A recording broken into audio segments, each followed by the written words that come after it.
郵便配達員郵便配達員郵便配達員 is mean mailman. It means the man that take the things from the post office to everywhere the destination is. So mailman is a job. So you want to say what is your job? You can say like お仕事は何ですかお仕事は何ですか Which means what is your job? Or sometimes you can say in the polite way like お仕事は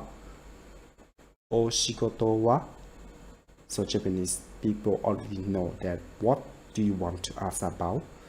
So they will answer like 私は郵便配達員です私は郵便配達員です Which means I am a mailman.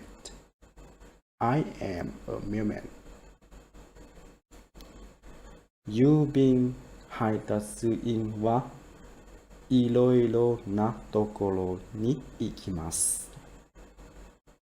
郵便配達員はいろいろなところに行きます。Which means the mailman goes almost everywhere.